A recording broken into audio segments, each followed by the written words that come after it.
하나님께서 우리에게 주시는 말씀은 창세기 18장 16절에서 33절입니다. 좀 길죠? 저부터 읽고 번갈아 하면서 읽겠습니다. 저부터 16절 말씀을 읽도록 하겠습니다. 그 사람들이 거기서 일어나서 소돔으로 향하고 아브라함은 그들을 전송하러 함께 나가니라.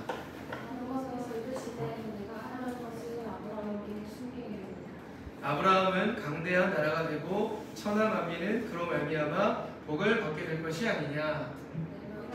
그 자식과 건축에게 명하여 여호와의 도를 지켜 그가 공도를 행하게 하려고 그를 택하였나니 이는 나 여호와가 아브라함에게 대하여 말한 일을 이루려 함이니라.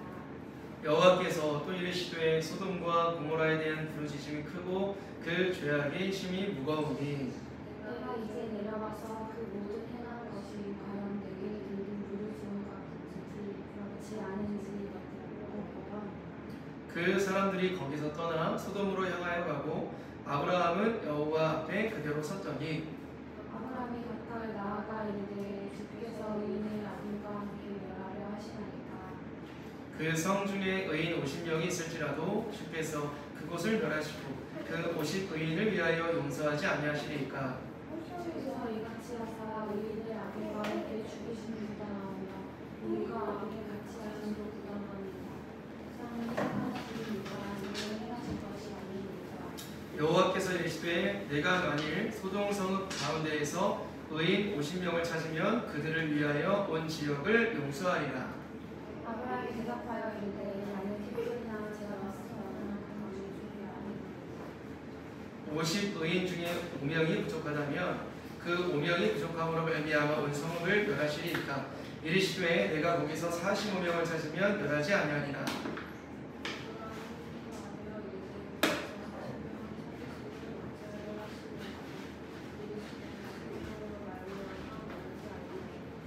아브라함이 이르되 내 주여 노하지 마시옵고 말씀하게 하옵소서. 거기서 30명을 찾으시면 어찌하려 하시나이까. 이르시되 내가 거기서 30명을 찾으면 그리하지 아니하리라. 아브라함이 또 이르되 내가 그분의 주께 아뢰나이다. 거기서 20명을 찾으시면 어찌하려 하시나이까. 이르시되 내가 20명으로 말하면 그리하지 아니하리라. 아브라함이 또 이르되 주는 노하지 마옵소서. 내가 이번만 더 아뢰리이다. 거기서 10명을 찾으시면 어찌하려 하시나이까. 이르시되 내가 10명으로 말미암아 멸하지 아니하리라. 여호와께서 아브라함과 말씀을 마치시고 가시니 아브라함도 자기 곳으로 돌아갔더라. 아멘. 자, 오늘 말씀의 제목은 세상을 위하여입니다. 우리는 지난 시간 아브라함과 사라가 하나님께 자녀에 대한 약속을 확인받는, 정말 강하게 그 약속을 듣게 되는 장면을 나누었어요. 하나님께서 보내신 신비로운 존재 3명이 나타났죠. 그리고 아브라함에게 나타나서 아내 사라가 곧 임신할 것을 알려주셨습니다. 그 소리를 들은 사라는 장막 안에서 헛웃음을 지었죠. 이에 그 웃음을 들으신, 바라보신 하나님은 사라가 웃었음을 지적하시며 진짜 아들이 이제 뱃속에 들어설 것이고 내년에 아들이 태어날 것을 강하게 말씀하셨습니다. 자, 이렇게 한 번 더 약속을 확인시킨 그 신비로운 존재들은 바다로 하늘로 올라가지 않았어요. 그걸 알려주고서 하늘로 올라가지 않고 이제 또 다른 사역을 위하여 다른 지역으로 이동하기 시작합니다. 참 마음이 이런 생각이 들었어요. 아브라함과 사라에게는 생명을 약속했죠. 엄청난 축복을 말씀하시고는 이제는 어떤 지역에게 멸망을 선포하기 위해서 그 천사들이 이동하는 거예요. 그러니까 생명과 멸망이 그 연장선에 있다는 사실입니다. 좀 아이러니하죠? 어디로 이동하고 있나요? 어디로 이동하고 있을까요? 멸망의 소식을 위하여. 함께 16절 말씀을 읽겠습니다. 시작. 그 사람들이 거기서 일어나서 소돔으로 향하고 아브라함은 그들을 전송하러 함께 나가니라. 자, 생명의 약속을 받은 아브라함이 천사들을 바래다 주기 위해서 길을 나서는 거예요. 그냥 하늘로 올라가자면 어디로 가니까 에스코트 해주는 겁니다. 그런데 그들이 향한 곳은 어디였다고요? 소돔. 뭐 좀 길게 말하면 소돔과 고모라라는 아브라함이 살고 있는 바로 옆 동네였습니다. 물론 그때까지도 아브라함도 몰랐을 거예요. 이 분들이 어디로 이동하시나 몰랐을 겁니다. 바로 그때에 하나님께서 의미심장한 말씀을 아브라함에 하시는 거예요. 아브라함아, 내가 말이야 어떠한 일을 할 거니 너에게 다 알려줄게. 그러면서 약간 좀 재밌는 말씀을 하세요. 17절 말씀입니다. 제가 읽을게요. 여호와께서 이르시되 내가 하려는 것을 아브라함에게 숨기겠느냐. 대뜸 이런 말씀하세요. 그러니까 이걸 보면 약간 하나님이 아브라함을 친구처럼 대하고 계시구나 생각이 들어요. 친한 친구, 정말 허물없는 친구에게 비밀을 말하기 전에 이런 말을 할 수가 있어요. 야, 있잖아, 내가 이거 진짜 비밀인데, 야, 비밀이긴 한데 우리 사이에 뭐 비밀 있겠냐, 뭐 이런 이야기를 할 수 있죠. 하나님이 지금 아브라함을 정말 친한 친구 사이처럼 감출 게 없어, 너에게는 내가 하려는 일을 공유할게 라고 말씀하시는 겁니다. 그러면서 내가 왜 너에게 감추지 않은 이유를 알고 있니? 너가 어떤 존재이기에 내가 감추지 않는지 알고 있니? 이런 이야기를 하세요. 그러면서 아브라함이 어떤 존재인지를 설명하세요. 좀 중요한 구절이어서 함께 18절과 19절을 읽겠습니다. 시작. 아브라함은 강대한 나라가 되고 천하만민은 그로 말미암아 복을 받게 될 것이 아니냐. 내가 그로 그 자식과 건속에게 명하여 여호와의 도를 지켜 의와 공도를 행하게 하려고 그를 택하였느니 이는 나 여호와가 아브라함에게 대하여 말한 일을 이루려 함이니라. 아멘. 이런 얘기 하시는 거예요. 아브라함아, 너는 말이야 분명 강한 나라가 될 것이다. 나라의 시조가 되는 것이죠. 이스라엘이라는 나라의 시조가요. 자, 이 다음 파란 글씨가 있죠. 파란 글씨가 되게 중요해요. 이렇게 얘기하는 거예요. 천하만민, 그러니까 모든 인류가, 즉 모든 앞으로 태어날 사람들이 아브라함 너를 통해 복을 받을 것이다 라고 말씀하시는데 이게 무슨 말일까요? 자, 우리도 천하만민 맞죠? 천하만민 가운데 한 사람입니다. 그런데 생각해보세요. 아브라함과 여러분들이 상관이 있어요? 아브라함이 우리에게 커피 한 잔 사준 적 있습니까? 뭐 안면도 없어요. 상관없는 것 같아요. 그런데 왜 하나님은 아브라함을 통해서 천하만민이 복을 받을 것이라고 말씀하셨을까요? 뭐 지난번에도 말씀드렸지만 이런 것이죠. 아브라함아, 너와 사라 사이에서 태어난 후손들을 통하여 이스라엘이 건국될 것이고 그 후손들 가운데에는 영원한 왕이 있을 것이다. 구원자 예수 그리스도가 태어날 것이다. 또한 그 혈통을 통하여 영원한 왕, 그 예수 그리스도를 통해서 모든 인류가 복 중에 복을 받을 것이다. 최고의 복을 받을 것이다 라는 뜻이에요. 물론 아브라함은 이 당시에 이 얘기를 들었을 때 야, 하나님이 이게 무슨 말이냐, 이게 왜 나 때문에 천하만민 복을 받을 것이냐 잘 몰랐을 수도 있습니다. 그런데요, 이 복은 우리는 알고 있죠. 누구에게 주어져요? 차별 없이 천하만민 중에서 누구만이 아니라 모든 만민이 복을 받을 것이라는 거예요.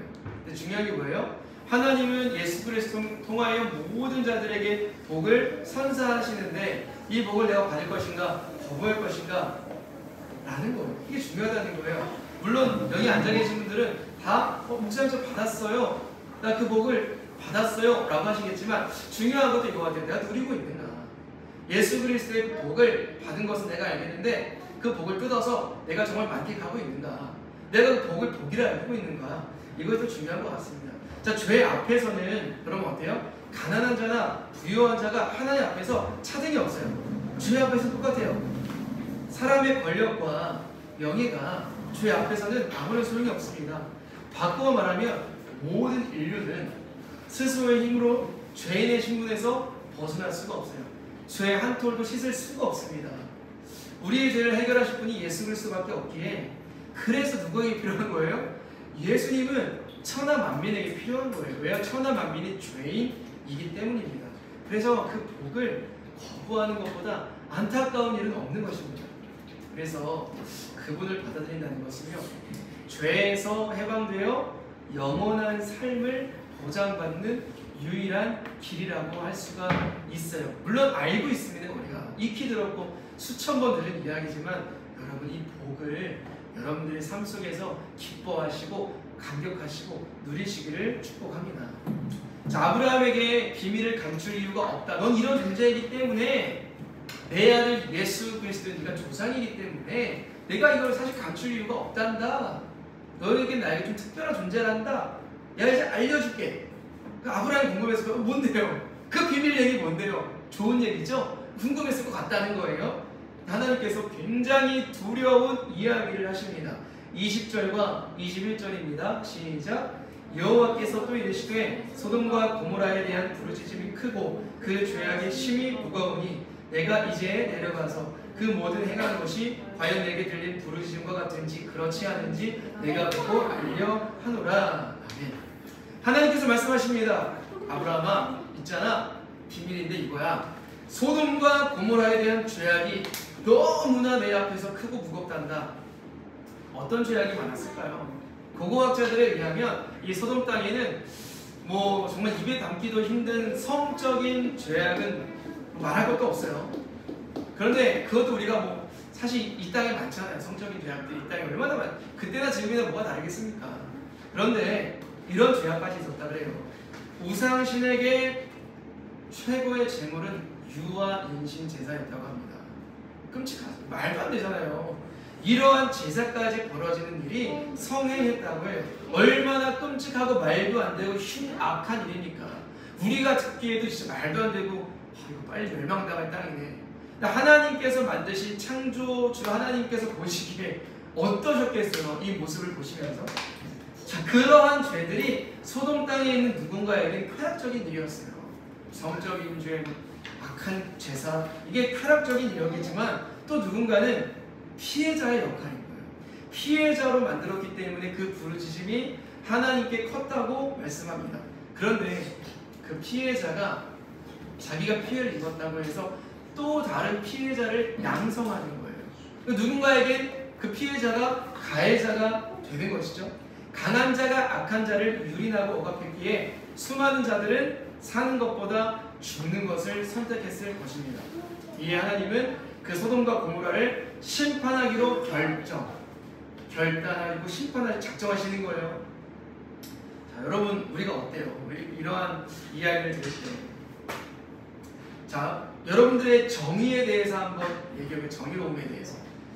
정말 악한 누군가를 볼 때에 뉴스에서든지 또는 내 주변에 악한 누군가를 볼 때에 뉴스 한 번도 나오잖아요. 아이들을 학대하는 나쁜 어른들이 있고요. 정말 범법 행위를 통해서 어떤 자들이 막 이렇게 죽게 되는 일들이 있고요. 이러한 일들을 볼 때 여러분 마음 어떠세요? 어떠세요? 당연히 빨리 처벌받아야 된다. 속히 징벌받아야 된다. 법에 의해서 무기징역을 당하는 우리나라 왜 사형이 없는 이런 생각이 들면서 정의로운 생각이 들지 않습니까? 자, 이런 생각이 좋은 생각이 나쁜 생각이에요. 여러분들이 판단하시기에 내 마음에 끌어오르는 이 분노, 악한 것을 봤을 때 이건 난 좋은 생각이라고 생각해요. 좋은 거예요. 이건 우리의 본능 가운데 정의가 있다는 뜻입니다. 오히려 악인이 있는데도 불구하고 옹호해요. 그것까지 건 뭐 용서해주지. 야, 그걸 처벌을 하냐. 원래 그렇게 살아왔어 이 나라는. 이렇게 좀 덮어주는 것, 이것은 오히려 더 정의롭지 못한 것이죠. 부패한 것이죠. 오히려 그렇게 생각할 수 있어요. 우리 하나님도 어떤 분이십니까, 여러분? 죄를 보면서 그냥 다 눈 감아주시는 분이에요? 그렇지 않아요. 누구보다 인간들보다 훨씬 더 정의롭고 공의로우신 분입니다. 악한 것을 보시면 옹호하시는 분은 아니에요. 넘어가시는 분은 아닙니다. 근데 어떤 이들이 이렇게 또 생각하는 거예요. 이렇게 막 징벌하시고 심판하시는 하나님을 보면서 너무 잔인하다. 어떻게 하나님 이렇게 처벌하시냐? 이렇게 얘기하는 사람이 있잖아요. 성경책을 판단하는 사람이 있잖아요. 근데 그건 잘못된 생각이죠. 하나님이 정말 정의롭고 공의로우신 하나님이 되려면 죄에 대하여 묵과하시면 안 된다는 거예요. 죄에 대한 형벌을 내리셔야만 정의로운 하나님이 되는 것이죠. 그런데 기준이라는 게 있어요. 우리나라를 보아도 국법에 의해서 기준이 있죠. 어떤 죄는 어떻게 형벌로 다스린다. 뭐 어떤 몇 년 뭐 벌금형 이런 게 처해진다라는 기준이 있잖아요. 하나님 보시기에도 기준이 있겠죠. 근데 하나님이 먼저 충분히 기회를 주시는 거예요. 우리나라 보통 기회가 있잖아요. 뭐 집행유예라는 게 있지 않습니까? 하나님께서 기회를 주세요. 아무리 큰 죄악일지라도 철저히 회개하고 돌이킨다면 그 죄에 대한 대가는 있겠지만 또 용서를 해주시는 분이기도 합니다. 그런데 여러분들이 보시기에 소돔과 고모라의 큰 문제는 뭐 같아요? 첫 번째 문제는 죄악이 너무나 크고 무거웠다는 것도 맞아요. 그런데 이어서 또 한 가지 문제는 전혀 회개할 기미조차 없다. 돌이키고 하나님 앞에 나올 사람이 없다는 거예요. 아예 희망이 없어요. 소망이 없어요. 썩을 대로 썩어서 도려내지 않으면 답이 없는 상태입니다. 그래서 하나님께서 아브라함에게 소돔과 고모라를 심판하시기 전에 이렇게 말씀하시는 거예요. 내가 직접 이 소돔 땅의 죄악상을 눈으로 확인하러 조사하러 갈게. 내가 조사하러 가려 하노라. 어때요, 여러분? 이 표현 재밌지 않아요? 사람이라면 조사하는 거 맞아요. 근데 하나님께서는 전지하시잖아요. 이미 하나님 보시기에 이 땅이 얼마나 부패하고 폐역한지를 다 눈으로 보셨어요. 다 알고 계세요. 그런데 왜 굳이 확인하고 조사하러 간다? 라고 말씀을 재미있게 하시는 걸까요? 하나님은 이런 절차를 밟으셔야 되는 이유가 있어요. 바로 인간인 아브라함을 이해시키기 위해서입니다. 하나님이 이미 다 알고 있다고 해서 어느 날 예고 없이 소돔과 고모라를 불과 유황으로 그냥 확 멸망시켜버리면 아브라함은 그게 하나님의 심판인지 우연의 일치인지 그냥 자연재해인지 천지재난 알 수가 없다는 거예요. 그래서 하나님은 의인법을 사용하시어 조사를 한다, 내가 더 들어보려고 한다, 이런 과정을 통해 멸망시키는 것을 보여주시는 겁니다. 하나님의 배려죠. 인간에 대한 배려입니다. 자, 심판하실 것에 대해서 눈치챈 듣게 된 아브라함이 마음이 어떻게 될까요? 급해지기 시작합니다. 몇 시간 전에는 우리 가정에 아들을 주실 거라는 엄청나게 복된 생명의 소식을 주셔놓고는 갑자기 내 옆 동네인 가까운 도시를 멸망시킬 거라는 무시무시한 소식을 들려주시는 거예요. 놀라는 거죠. 그러면서 아브라함이 하나님의 심판을 거두어 주시기를 간청하기 시작해요. 하나님 심판을 거두어 주세요. 말리는 겁니다. 저는 의아해요. 여러분 안 의아하십니까? 아브라함 몰랐겠습니까? 소돔과 고모라의 죄악상을. 의아한 거예요. 대부분 죄악이 가득한 도시의 멸망 소식을 들었을 때 어떻게 반응할까요? 역시 하나님은 정의로우십니다. 왜 이제서야 하나님 멸망시키십니까? 지금이라도 하나님 세게 멸망시켜주세요. 이러면서 통쾌하지 않을까요? 쌤통을 여기지 않을까요? 제가 아브라함의 입장이어도 그렇게 말하지 않았을까요? 대부분의 인간이 그럴 것 같아요. 하나님 감사합니다. 하나님 싸그리 멸망시켜주세요. 이렇게 말할 것 같기도 합니다. 가끔 유튜브에 사이다 영상이라면서 이런 장면이 나오죠. 교통법을 어긴 사람이 큰 사고를 당했다거나, 그리고 타인에게 피해를 입힌 사람이 그에 응당한 형벌을 받았을 때 댓글창이 난리가 나요. 어떻게 댓글창이 난리가 나죠? 박수 이모티콘부터 해서 이 나라가 아직은 살아있네, 희망이 있네, 정말 사이다 영상이다 하면서 사람들의 통쾌한 마음이 드러나는 거예요. 정의로운 마음일 수도 있죠. 정의를 갈망한 사람들의 본능이에요. 자, 그렇다면 소돔의 멸망을 말리고 있는, 그 죄악된 도시의 멸망을 말리고 있는 아브라함은 정의롭지 못한 사람일까요?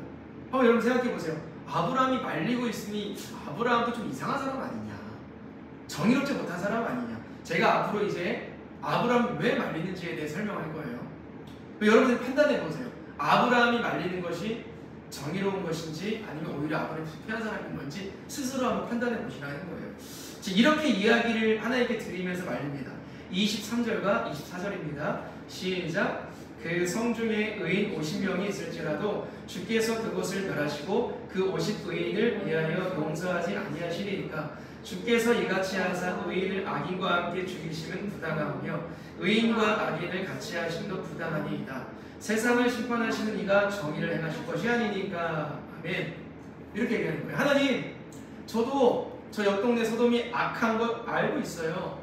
그런데요 하나님, 만일 저 도시 안에 소수일지라도 의인 50명이라도 있다면 그 사람들을 봐서라도 용서해 주시면 안 됩니까? 심판을 거두어 주시면 안 됩니까? 소수의 의인일지라도 악인들과 함께 멸망시키시는 것, 그거 정의가 아니지 않습니까?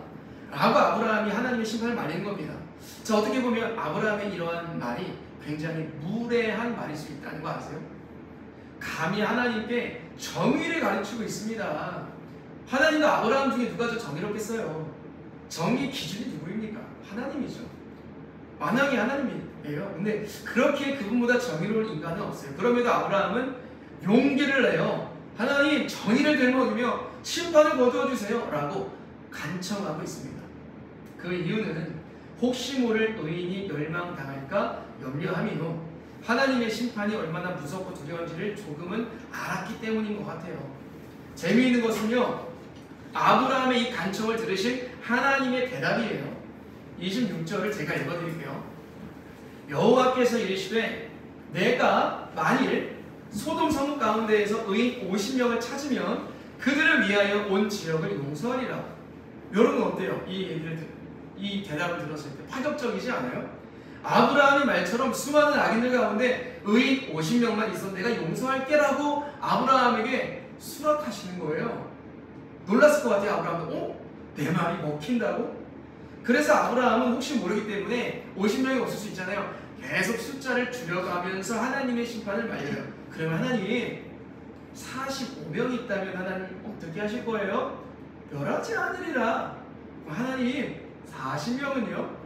그래도 내가 멸하지 않으리라. 30명은요? 아니야, 안 멸하지 않아. 20명은 멸하지 않으리라. 그러면 10명은요? 멸하지 않으리라. 여러분 어때요? 여러분 한번 생각을 해보세요. 하나님의 의도가 뭘까?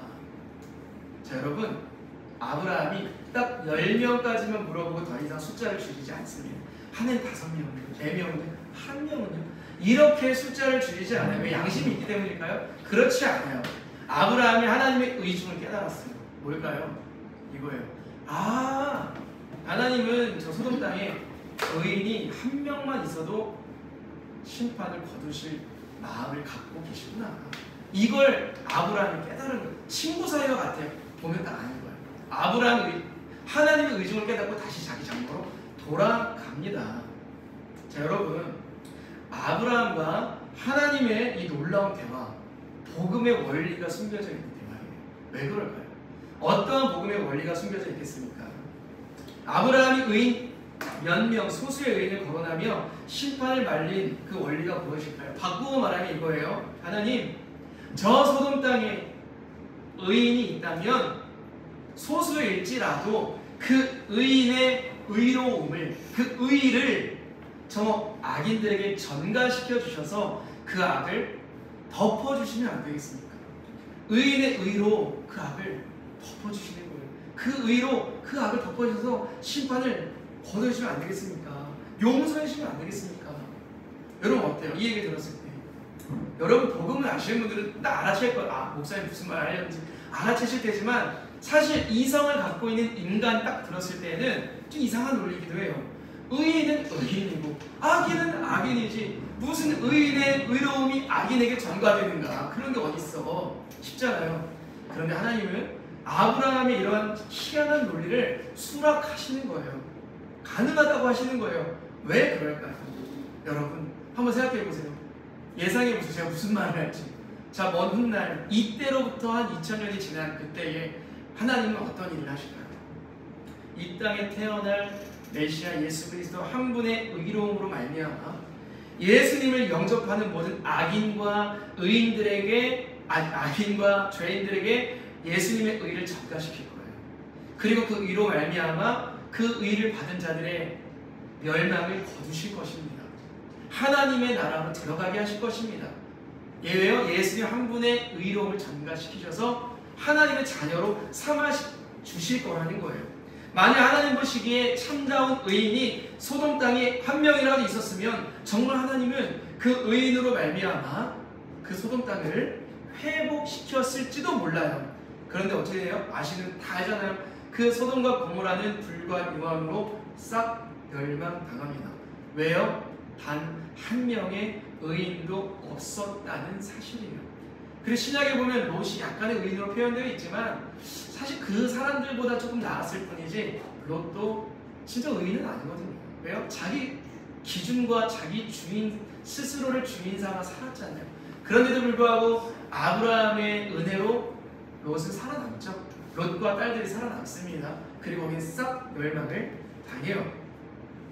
자, 저는요, 아브라함의 기도와 하나님의 대답을 통해 구약에 등장한 복음을 발견하는 거예요. 여러분도 발견하셨죠? 아, 이게 무슨 원리인지를? 바로 한 사람이 중요함이에요. 일단은 한 사람, 물론 아담과 두 사람 아닙니까? 라고 할 수 있지만 성경은 일단 아담이 대표자이기에 아담 한 사람의 죄로 말미암아 전체가 죄악된 땅이 되었다고 말씀하고 있습니다. 그러나 반대로 또 한 분으로 말미암아 엄청난 구원의 희소식이 들려오죠. 로마서 5장 18절을 함께 읽겠습니다. 시작. 그런즉 한 범죄로 많은 사람이 정죄에 이른 것 같이 한 의로운 행위로 말미암아 많은 사람이 의롭다 하심을 받아 생명에 이르렀느니라. 아멘. 이게 무슨 말입니까? 엄청난 복음이에요, 여러분. 선악과를 먹음으로 하나님을 버린 아담 한 사람의 범죄로 말미암아 모든 후손들이 죄인이 된 것처럼 반대로 예수 그리스도 한 분의 십자가 사건으로 말미암아 그분을 믿는 모든 이들이 그 의로움을 전가받아 구원을 선물 받게 되었다. 구원이 뭐예요? 받았다는 거예요. 어디에서? 멸망에서 건진받은 자들 누구예요? 저와 여러분들. 왜요? 예수님의 의로움 전가받았기 때문에 십자가의 보혈로. 우리가 호흡이 다하여 심판대 앞에 섰을 때 실제로는 어떨까요? 사실은 우리의 죄가 너무 많아요. 우리가 하나님 나라 들어갈 수 없는 사람들이에요. 자격이 없어요. 근데 하나님은 뭘 보십니까? 예수님의 보혈이 묻어있는 걸 보시는 거예요. 그 의로움이 우리에게 하는 덮어짐을 보시고 너는 하나님 나라로 들어간다.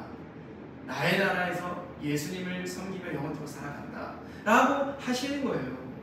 그 논리가 우리에게 있지 않습니까? 그 원리가. 사실 여러분, 우리가 살고 있는 땅을 보세요. 우리가 어디서 도시에 살고 있죠. 도시를 보면 우리 주변에 수많은 죄인들이 있습니다. 저를 포함하여 수많은 죄악상이 보여요. 갑질, 거짓말, 억압, 사기치는 사람들, 폭력적인 사람들, 악한 사람, 음란한 사람들, 수많은 사람들이 있어요. 물론 범법행위를 했으면 대한민국 법률에 의하여 처벌당해야 됩니다. 당연한 거예요, 그거는. 그런데 우리가 그들을 볼 때에 어떤 마음을 품어야 될까요? 멀리 갈 것도 없어요. 이렇게 제가 그냥 주변 사람들 보세요 좀 막연하니까 한번 떠올려 보세요. 여러분 주변에 갑질하는 사람들, 거짓말하는 사람들, 아는 지인들 중에서도 뭐 지인까지는 아니지만 저도 일하고 있잖아요. 갑질하는 손님들이 막 떠오르거든요. 손님들의 갑질을 막 당하면 힘들어요. 마음이 정말 쉽지 않아요. 아, 정말 우리 성도님들 열심히, 물론 저랑은 다른 분야겠지만 어려운 곳에서 일하고 있구나. 목회가 제일 힘든 줄 알았는데 그것이 아니구나. 이런 거 깨달아요. 또 아무리 인사해도 받아주지 않는 옆집 사장님 아직도 인사 안 받아줘요. 아직도. 이런 걸 보면 제 편에서, 제 딴에서는 악한 사람들이잖아요. 제 딴에서는. 그런 거 보면서 막 힘들고 어려워요. 여러분들 가운데도 있죠. 주변에 악인들, 죄인들이 있지 않습니까? 인간적인 마음은 어때요? 그 죄악에 대한 대가를 받았으면 좋겠죠. 가다가 한번 걸려 넘어지면 좋겠죠. 조금 발이라도 삐었으면 좋겠죠. 이런 생각을 하지 않겠습니까? 그런데 하나님께서는 뭘 원하신다는 거예요? 하나님께서 아브라함의 기도를 왜 성경에 기록하셨겠습니까? 하나님 기뻐하셨다는 거예요. 누구의 기도를요? 물론 심판하셨어요. 심판하셨지만 나중에 또 출애굽기와 또 이제 신약 말씀의 바울의 고백을 보면 모세가 어떤 기도를 합니까? 하나님, 내가 생명책에 지어질지라도 이 백성들 살려주세요 라고 하면서 그들을 위해서 악한 자들이었거든요. 모세의 멱살을 잡고 돌 던진 자들이었어요. 바울이 보기에 또 바울을 괴롭히는 자들이 얼마나 많았겠어요. 예수님은 어떤 기도를 하셨습니까? 십자가에 달리셨을 때 조롱하는 자들의 죄를 저들에게 돌리지 마옵소서. 저들은 저들의 죄를 모릅니다 라고 하셨던 예수님의 기도가 있잖아요. 아브라함의 이러한 중보기도와 모세의 중보기도와 예수님의 기도와 바울의 기도가 다 일맥상통하는 기도, 하나님께서 기뻐하시는 기도거든요. 이것을 보면서 우리가 생각할 수가 있는 거예요. 우리에게 주변에 있는 자들, 악인들, 죄인들을 보면 빨리 죄의 대가를 받았으면 좋겠지만 우리도 기도하는 거예요. 물론 범법행위를 했으면 처벌 당해야 됩니다. 그럼에도 불구하고 우리는 쌤통이다 하고 끝나는 것이 아니라, 하나님, 저도 악인이고 죄인이었지만 예수님의 십자가의 의를 전가받아 구원받은 죄인인 것처럼, 그래서 하나님께서 의인사 받으신 것처럼 하나님 저들에게도 은혜를 베풀어 주시고 긍휼을 베풀어 주셔서 자신의 죄를 깨닫게 해 주시고 예수님의 의를 전가받아 구원받는 백성이 되게 하시옵소서. 저들을 불쌍히 여겨 주옵소서라고 기도하는 자리까지 나아가는 아브라함의 기도가 우리의 기도가 되는 저와 여러분들이 계시면 좋겠어요. 아브라함이 연약한 부분 참 많았죠. 아내를 누이로 속이는 죄, 그리고 하나님을 믿지 못하고 불신하여 첩을 통해도 자녀를 낳은 죄, 하가를 함부로 대한 죄, 여러 가지 죄악들이 있었지만 그럼에도 불구하고 그 마음 가운데 어떤 마음이 있냐? 사람을 향하여, 죄인들을 향하여 긍휼히 여기는 하나님께서 기뻐하시는 마음을 아브라함이 갖고 있었다는 것인데, 먼저 구원받는 우리에게도 이런 마음이 필요하다는 것입니다. 나만 구원받으면 되지, 나만 천국 가면, 우리 가족만 천국 가면 되지, 우리 교회만 천국 가면 되지가 아니라 우리 주변에 아직 건진받지 못한 자들을 위해서 중보기도하고, 물론 중보자는 예수밖에 없다고 하지만 좀 뭐 도고기도라고 해요, 어려운 말로. 하여튼 그들을 위해서 기도하고, 그들 위해서 가끔은 헌신하고 섬기기도 하는, 왜 우리 눈에 가시처럼 보이는 자들일지라도 하나님 내 앞에 사라지게 해주세요가 아니라 저들도 예수 만나게 해주세요 라고 기도하고 우리가 되면 좋겠어요.